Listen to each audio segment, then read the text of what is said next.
Well, welcome to today's Hemp Barons podcast, everyone. I'm host Joy Beckerman and so excited to be with you today. I'm particularly inspired about today's show with Kent Masterson Brown of Witnessing History Foundation, Inc. Kent is, as you will learn, an award-winning documentarian, a brilliant, amazing soul, and I am so privileged to be working with him on a project that I hope will change the world, believe will change the world, the seed and fiber of wealth. In the meantime, over the last week, we've had some developments. So yesterday was July 2nd at the time of this taping, and according to data collected by the Washington Post yesterday, Thursday, July 2nd, the U.S. reported 55,220 new coronavirus cases, which had surpassed Wednesday, July 1st, single-day record of 52,789 coronavirus cases. So that's the greatest since the start of the pandemic. To this, I say, please stay home. Please wear your masks in public and wash your hands frequently. Rinse and repeat.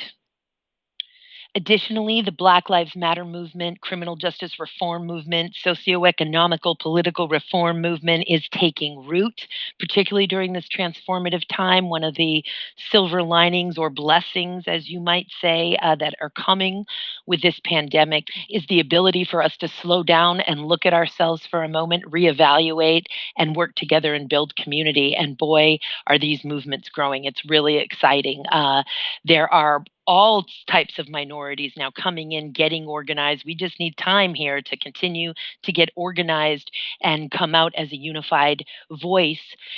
And of course, we have civil rights activists from the 1960s who have been through everything, overcame police dogs and beatings and horrible violence, cheering on the Black Lives Matter protests and the youngsters and others that are leading this fight. It's incredible what's going on right now, and I have so much hope for the future. And I hope that if you're looking for a purpose and if you're looking for a place to belong, that you'll join both the hemp movements and the Black Lives Matter movements, or any movement regarding criminal justice reform. Law enforcement is obviously essential for a civilized society. We just need the right tool for the job. So, law enforcement and police need to go where they belong. Professionally trained mental health counselors need to go where they belong. And other first responders who are specially trained need to be deployed where they belong. We need to work on addressing these issues as a society, as well as the underlying issues of where violence and self-medication, where all of these types of an addiction and abuse, and including substance abuse, where all of that is coming from. Why are we medicating as a society so heavily? And suffering from all of the symptoms that those behaviors result in. And then with some really great, inspiring news, at least for myself, I have two beautiful sons, Phoenix Rising and Spiral Walking in Balance. Yes, those are actually their names. I gave birth to them at home in New York a long, long time ago. They're 26 and 28 years old now. They were student athletes in high school and, of course, throughout college. And Phoenix Rising, my oldest, who was also a vet in the U.S. Army, he was a paramedic in the Civil Affairs Unit, just graduated last month from the University of Washington, magna cum laude with a degree in law, economics, and public policy.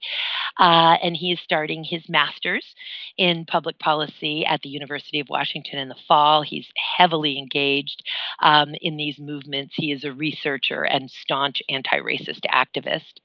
My other son, Spiral Walking in Balance, my 26-year-old, was elected this week to be the president of the University of Kentucky MBA Student Association. So a very proud Joy is coming to you this week. It's just amazing to watch the lotus flowers that are our children unfold. And I am just so honored to watch them walk and witness their journeys in the world. It's just a tremendous pleasure. Well, without further ado, we'll get back to my big baby, and that is the hemp movement and the hemp industries. And can't wait to tell you about what we're up to. Kent Masterson Brown, his wife Genevieve, and I, and a host of others with the seed and fiber of wealth. We'll talk to you again next week, everybody. In the meantime, stay healthy, stay safe, and like I said, stay home, wear masks in public, and wash your hands frequently. Bye, everyone.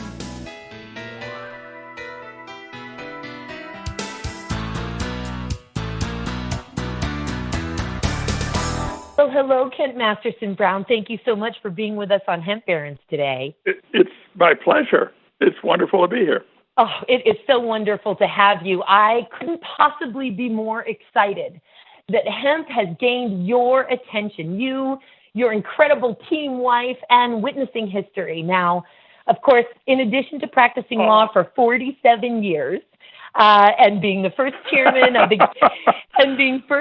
the Gettysburg National Military Park Advisory, and so many other leadership roles in so many historical type societies, you are, on top of all of these things, a historian and a documentarian of epic proportions, including highly regarded and award-winning. And I want us to get into that as the interview moves further along. But you, sir, after winning 8 Tellys, and we'll talk about that in a minute, have decided you are going to be putting your energy into hemp history. And it's something that you've been working on a little bit, but tell us, Kent, what is it that brought you to hemp? What brought me to hemp, Joy, was my love of Kentucky history. And Kentucky, as you know, and many in the hemp industry and field have known, was probably in the 19th century, particularly the early 19th century, the largest producer of hemp in America. And so many people whose families were among the leading members of the Lexington, Kentucky community, where I live, reached that status because of their production and manufacture of hemp products. And I grew up with this. And you can't be someone interested in Kentucky history without reading books by James Lane Allen, the novel writer in the years after the Civil War. And one of his books was the famous one, A Tale from the Kentucky Hemp Fields. And that gave you a romantic, now not necessarily totally truthful, but romantic idea of what Kentucky's hemp fields were like in the years before the Civil War. And actually, to read that is to think of the most lovely scenes of Kentucky you can imagine, and the most lovely aromas of what it must have been like to live around the hemp fields. And so, I mean, I grew up with this stuff. Right behind my own family's plot is James Lane Allen's stone. I mean, so in the cemetery. So I know how close all this is to me. And even though most of my work as a historian has been in the American Civil War and in early American history, hemp has always been around, has always been there, particularly when I'm talking about Americans or studying or working on something about Kentucky history. And so it was so huge in this state that you could not help but get interested in it. And so this is what got me to you.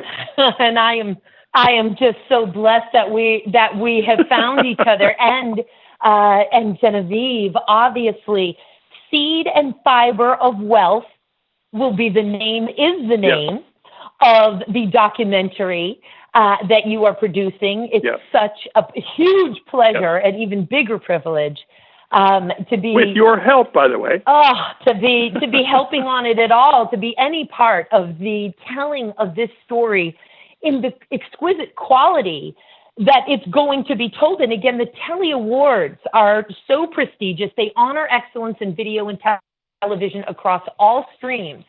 And it is highly unusual for a documentarian to win a Telly for literally every single document that documentarian produces, documentary that documentarian produces, and yet you have, in fact, talk about timely. Your most recent documentary, and I am so thrilled to have known you at this time when you actually discovered this. And that is in the Declaration, all men are created equal, Abraham Lincoln in Illinois, 1830 to 1860, which of course you purposefully created to inspire unity. Yeah.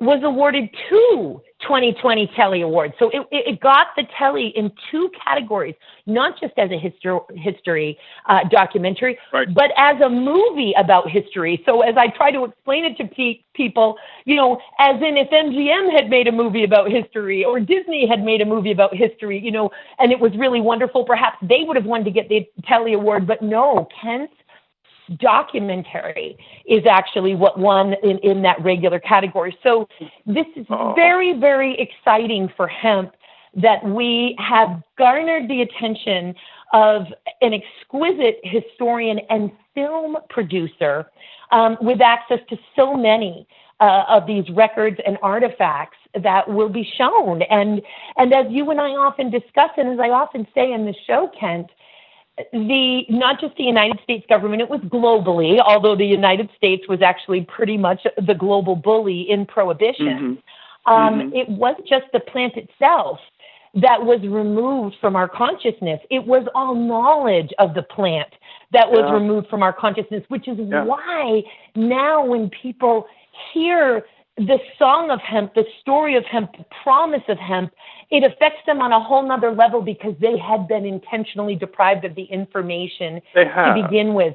Will you tell us a little bit about when you, and I think since I happen to know the story, you want to tell us a little bit about what you discovered about Transylvania University, the very first university in the state of Kentucky, right there by the University of Kentucky, where my son is a master's student. You want to tell us a little bit about what you discovered there and what that meant to you? What kind of lights went on in your mind? Well, I mean, Transylvania University was founded in 1780. It's the oldest college west of the Allegheny Mountains.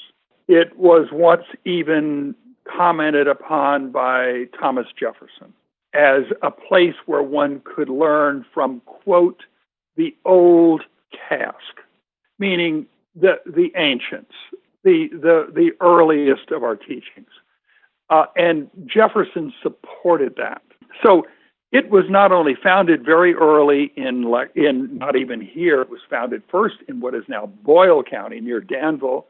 Then it was reformed in just outside of Lexington at Pisgah Church, and then ultimately wound up in Lexington, and it is still in the heart of Lexington, and is truly the most venerable institution this state has. But Transylvania University, though it began with its pioneer background, it could not have lasted long without the financial support of people of great means. And here is where hemp plays a role. Among those who were the early trustees of Transylvania were people like John Wesley Hunt, who moved to Lexington from Trenton, New Jersey. And John Wesley Hunt became one of the earliest producers, growers of hemp. And his farm is less than 3 miles from where I'm sitting right now. And John Hunt raised hemp, but then got into the manufacturing of hemp products. And those products included hemp bales to bale cotton, and also included hemp rope, which was used in not only domestic use of rope, but for the United States Navy in its rigging and sails for ships, battleships. And John Wesley Hunt became a man of enormous fortune as a result of his adventures in the hemp raising as well as hemp manufacturing. Now, he was joined by lots of others, including his partner, John Brand. John Brand came from Scotland and moved here. He tried a hemp production venture in Scotland and it failed, and he came to America. And here he joined forces with John Wesley Hunt, and the two made a fortune, both in the hemp raising as well as particularly the manufacturing of hemp products. Now, this is all in the years between 1805 and 1820. And notice that spans the War of 1812, as well as Napoleon's invasion of Russia.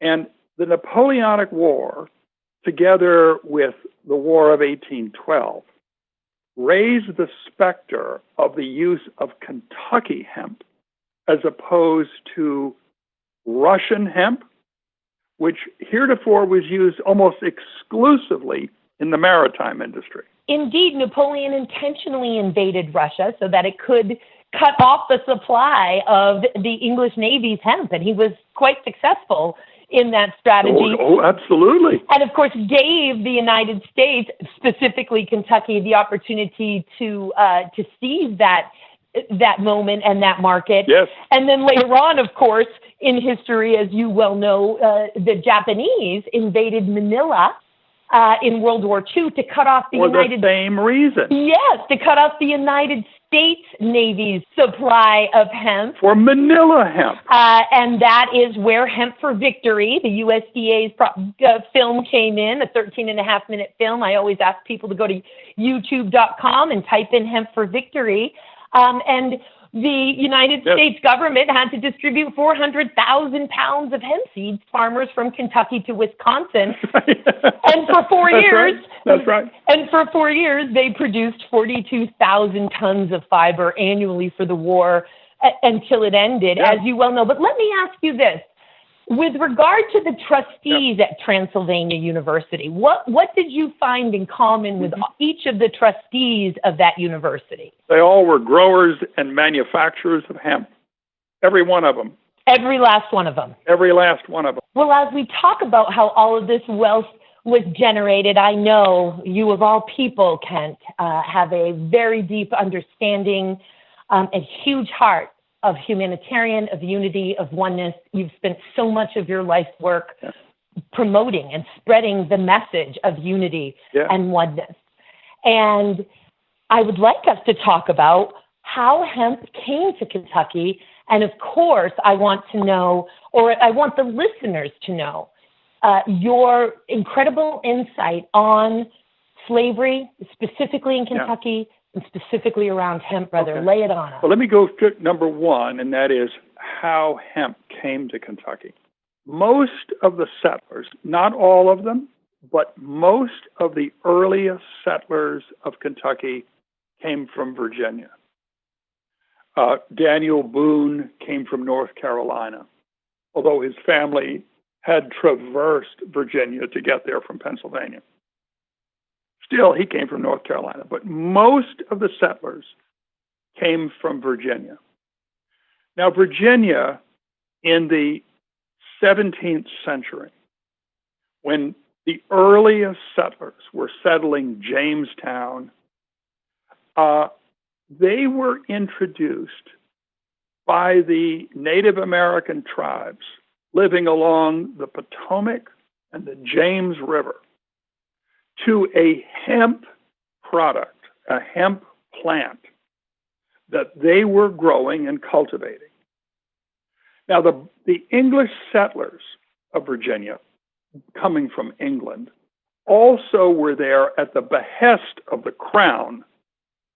And so the Crown insisted that they raise hemp.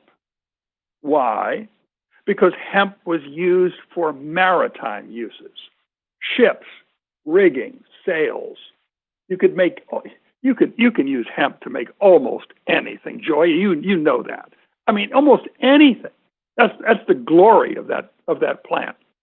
But Britain was interested in the maritime uses of it prominently. And so many of the settlers came here understanding that England and the crown wanted them to raise hemp. But they were also introduced now to the fact that Native Americans living in Virginia were raising a hemp-like plant. We don't know exactly what that plant was, but it was a hemp-like plant that was used for the same kind of purposes. And so we got the idea over time of these settlers using Indian hemp and recommending Indian hemp because it was grown here. Well, they got seeds from Britain to plant here, and they raised hemp on their own, but they also raised Indian hemp. And in fact, George Washington comments on the fact that every planter should raise Indian hemp. Make the most of the Indian hemp seed and sow it everywhere, as George Washington says in those Mount Vernon diaries. And I did not realize, I'm learning now, and I consider myself quite a historian, but boy, have I met my match and a mentor in this to the nth degree, is at the behest of the crown. Now, that's fascinating to me because, of course, I often teach to lawyers and otherwise, including in continuing legal education seminars, and this is the truth of it, of course, that our very first cannabis law in the United States was in 1619 in the Jamestown colony, Virginia, ordering farmers to make trial of the Indian hemp seed. And I'm now learning for the first time that was not necessarily a an American, colonial American directive. That was at the behest of the crown, is what you're telling me. Oh, yes. They wanted hemp raised because there was no place to raise it there. And so one of the reasons they established colonies, and frankly, the colonies in America were raised in part because of the need for hemp. So it may very well may be the spark for the colonization of what became America. That's stunning to me, but it is true. Absolutely stunning. Wowzer.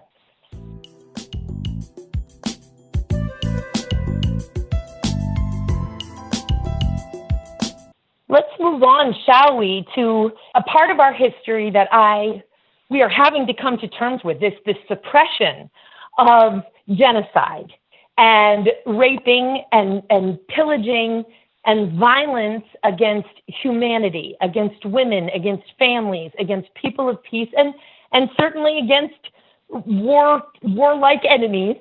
But when we discuss genocide, when we discuss slavery and the fact that America was built on these inhumane, violent practices, that we're now finally, some 400 years later, starting to come to terms with, and as a people, as a race, to heal from.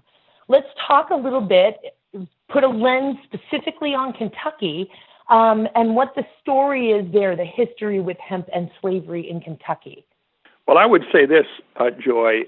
I would say America came to terms with it in the 1860s in a extraordinarily bloody civil war where probably more than 1.5 million people lost their lives. People look at 750,000 as those deaths in the Civil War, but I'm telling you, I've studied all those returns, and it's well over 1 million, 1.5 million.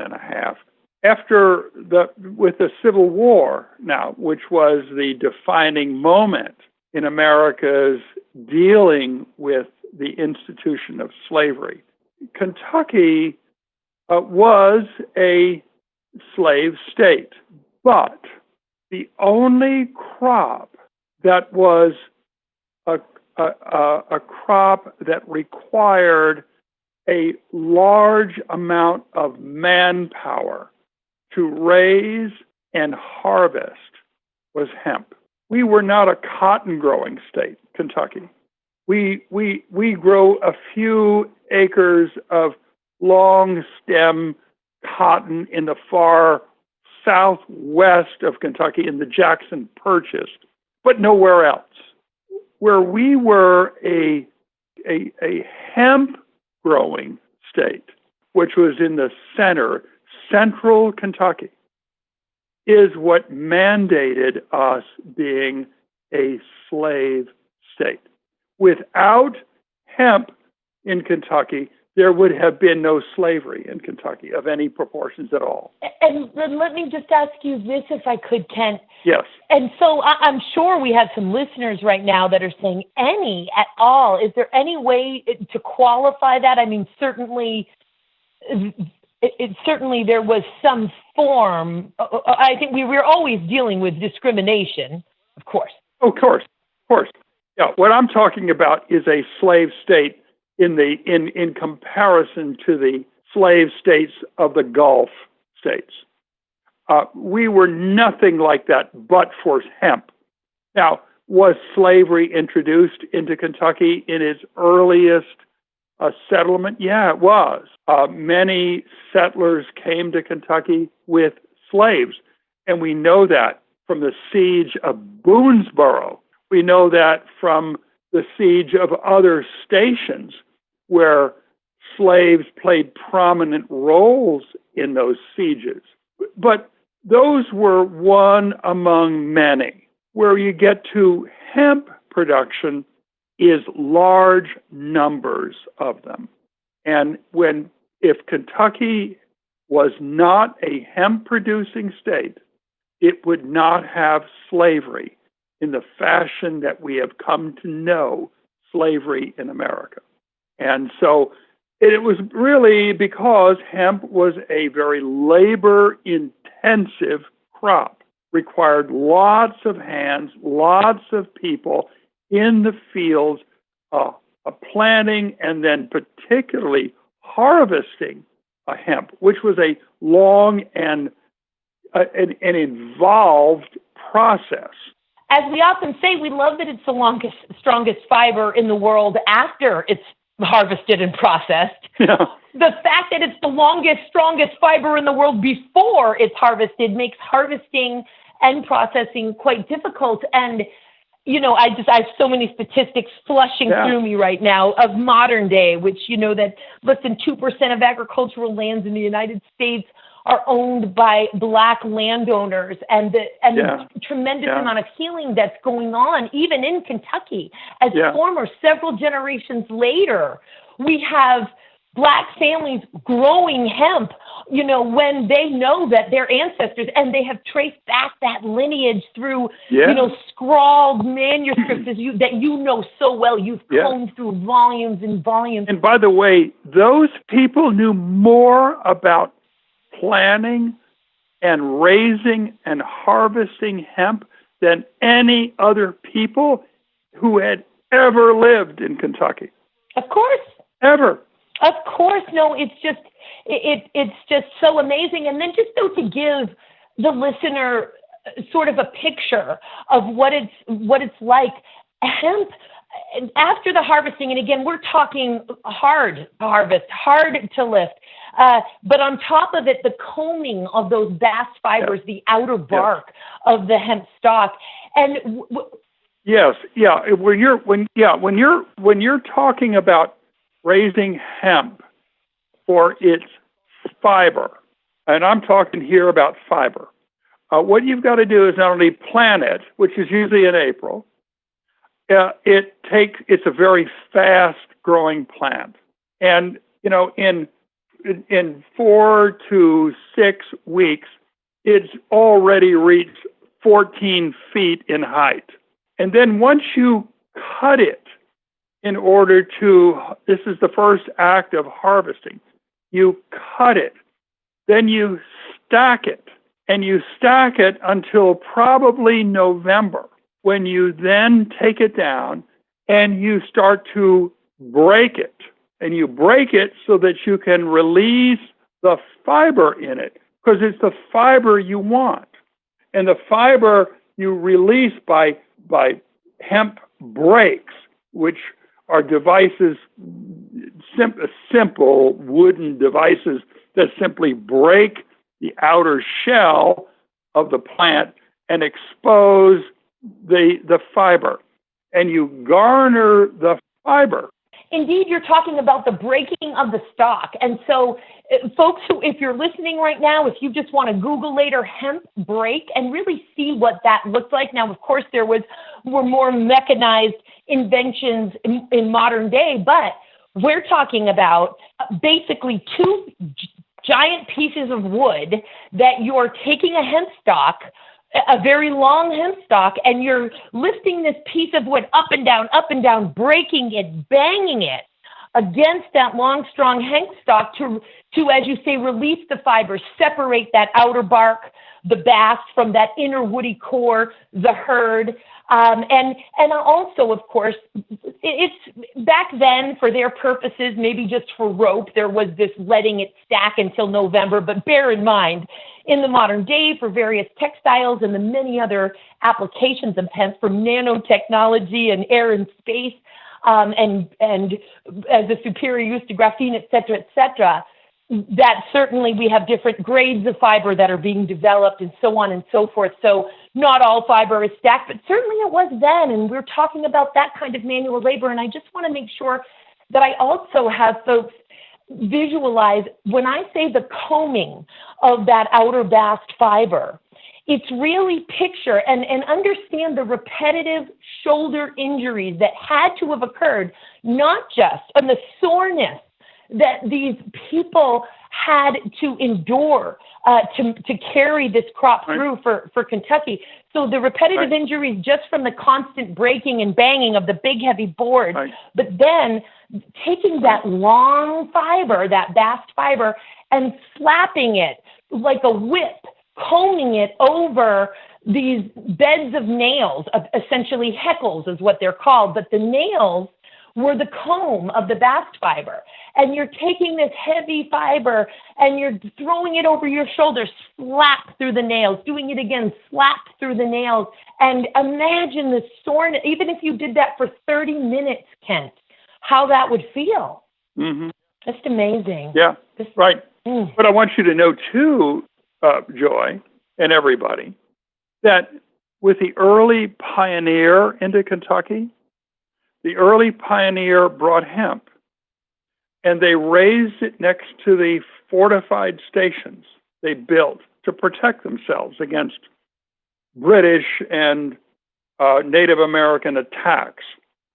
And those hemp crops were raised the same way, but by those early settlers who used the hemp to produce their clothes, their shoes, their bedding, their what would be equivalent to rugs or carpets.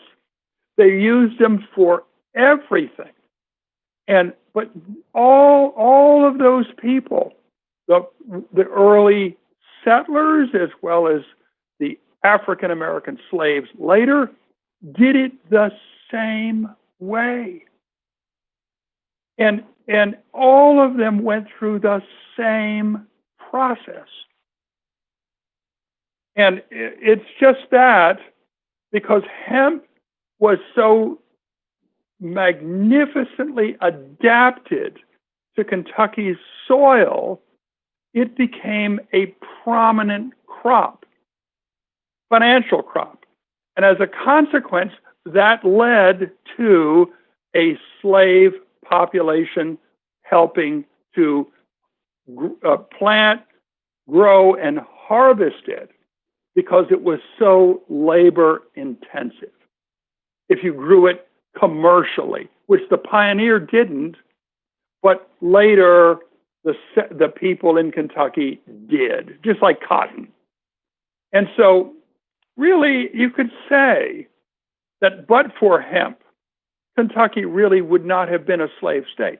Now it would have been. There would have been incidences of it, localized, small, very, very small in number, but it would not have been like it was in 1860. So, I mean, that's the way it is. Indeed. And like its comparative states, Mississippi, Georgia.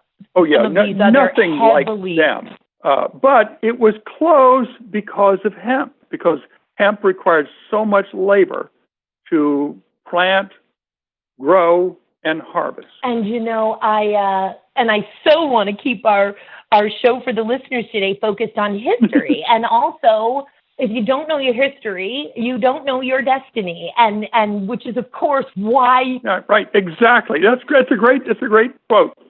Indeed, and of course our own I love it. Bob Marley, utilizes that quote and know your history, know your destiny. It's really a part of the whole cannabis movement in all of its forms. And you, sir, are such a beacon of light in really uncovering our history. And I just can't help but say here that understanding the slavery aspect of hemp, to say nothing of the slavery aspect of the foundation of this country, and hemp was indeed part of that. We see that hemp can be such a healing to the reclaiming of the land and the redistribution of wealth. And yet, with the Farm Bill of 2018 that legalized hemp as an agricultural commodity. Finally, and good. Yes, it's part of the sausage-making process that is legislation.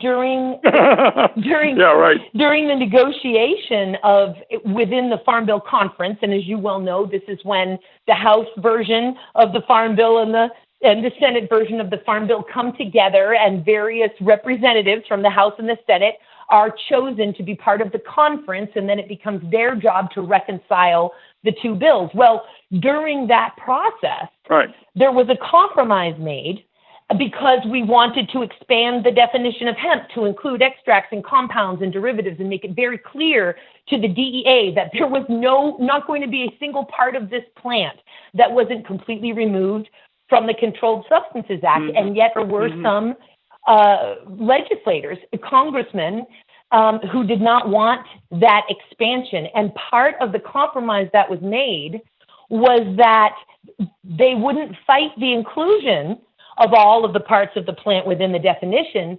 But then this is all hysteria. This is all THC, drug war, the failed drug war hysteria. They said, okay, we'll stop fighting you on that, but we want to add in a 10-year drug felony conviction prohibition, so that if you have been convicted of a drug felony within 10 years of wanting to apply for a hemp production license under a state or tribal or federal plan, you're automatically disqualified. And by the way, we'll make an exception if you already have a license under an agricultural pilot program. We'll grandfather you in, but if you come up with another drug felony conviction, then you're out again for another 10 years. So we're sitting here saying, and meanwhile, the cannabis industry, the adult use and medical cannabis industry are all over social equity. But the hemp movement has not come together in that way. And so here we have now that the promise of the delivery, the promise of hemp, which is this beautiful opportunity, particularly for the people who arguably it belongs to the most, are being told in federal law, oh, you have been the most disproportionately impacted by the drug war, and also, as a bonus, you don't get to take advantage in any of the opportunities of the promise of hemp. Like a double whammy. And Joy, that is the one reason why I have become interested in producing a film about the history of hemp. The only way I believe it can ever finally get recognized is if we produce a documentary film that will be broadcast everywhere. And by the way, this one will be everywhere, on public television particularly, to tell people what this crop really is, what its history has been, and what it can do. This is a crop that is there at the birth of the Republic and has been there ever since in enormous ways. Well, what a great way for us to wrap up this interview. And Kent, believe me, we are going to be having you on again, brother, because it's just such I hope gift. So. I'll be delighted. Many times more. It is such a gift to have the incredible knowledge that you have about the history of the world's most versatile, valuable plant that is here to serve all of the needs of humanity and the planet and animals. But when we say that this documentary, like your other 8 Kelly Award-winning documentaries, is going to be seen all around the United States, it's actually going to be seen all around the world. Can we tell the listeners about the scope of the audience that your films attract? Yeah, my films have attracted an enormous audiences. Let me give you an idea. We have a YouTube channel. My foundation does, Witnessing History Education Foundation. We've only been active in that since October of last year, and already we have over 1.2 million views. These are ordinary folk who, and according to my web designer, are watching this on their televisions, not on some computer. They're watching it on their televisions. And they respond, they send in comments, and the comments are almost 95% favorable. They love what they watch. And and the whole mission of my foundation is to get people to finally see something about American history and be entertained by it. And that's the whole mission of what we do. And it seems to be bearing out fruit just in the YouTube channel. This is really, YouTube, obviously that's completely huge, but let's talk about the scope of the audience outside of any form of social media whatsoever. And I thought you might even lead with this because it's just incredible. Okay. And that's what I was about ready to do. And that is, here, our films, we have a partnership with Kentucky Educational Television. And that partnership includes they always broadcasting our films. And they have for every year since 2006. They have broadcast every film we've ever produced. Excuse my dog who's barking at someone passing by. But that adds a little realism to this. But more than that, Kentucky Educational Television has always taken our films and proposed them to the National Educational Telecommunications Association in Columbia, South Carolina. They are the catalog arm of PBS. And what they do is they take films that are produced for individual network affiliates, of which there are 247 around the country. And they then say, I like those, we'll make them available to every other affiliate in the system. And our films are universally accepted by what we call NETA, the National Educational Telecommunications Association, and they are universally signaled to every PBS network affiliate in the United States, the Virgin Islands, and the District of Columbia. And for those listeners that don't know what PBS is, we're talking the Public Broadcasting System. Public Broadcasting Service, yeah, PBS.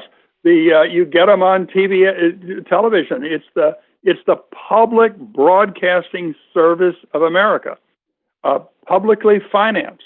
And they have 247 affiliates in every state in the union. And those 247 affiliates have uniformly received our films as they're produced after Kentucky Educational Television broadcasts them. What a service that you're doing. And I, again, am so grateful to be a part of it.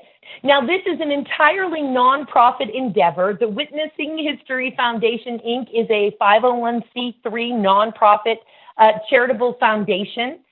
And you don't do this to make money. You don't do this for any type of fame. This is your life's work. This is your life's purpose, to uncover the darkness, to tell the story, and to bring it in a way, as you say to folks, that is not only as exquisitely vetted and accurate as possible, that is delivered to the viewer in a way that they can receive it and that they're open to receiving it. This is such a huge blessing, the seed and fiber of wealth. And right now, I know that you're looking for sponsorships, again, to produce this film, which I think you've estimated is going to take almost $250,000 to produce. And folks who might be interested in sponsoring this film, and I know the very first sponsor, and we thank you so much for that, of this film is the U.S. Hemp Roundtable, based in Lexington. We're so honored to be a part of this. They can go to seedandfiberofwealth.com. That's seedandfiberofwealth.com. That's the name of this documentary. And you can find out ways to be a part of this historical endeavor that is going to change the United States, and it's going to change the world. We learn so much about ourselves through film, and you are a master storyteller of the reality of our history, Kent. We're so blessed to have you in hemp. Thank you very much, Joy. Thank you very much. Before we have you back on again, and believe me, as I said, Kent, we're going to, what else would you like to make sure the listeners know before we say goodbye? Is there anything else? Yeah, one thing, and that is we don't make these films to make any money. We raise the capital, which is what we're doing with this film. We raise the capital in order to produce it, and then we provide it to broadcasters, including public broadcasting, free. We provide it to all kinds of cable networks, free. We put it on cable channels, free, so that everyone possible can watch our films without any cost to them whatsoever. We want people to understand American history. That's what we do. What a heart song. What a contribution. And again, just such an honor and a privilege to be a part of it and to be able to donate any of my skills and talents and resources to be able to tell this story with you, Kent. Thank you so much for being with us on Hemp Barons today, brother. We can't wait to have you back. Thank you, my dear. It's so good being with you again. Talk to you soon, Kent. Warrior on. You bet.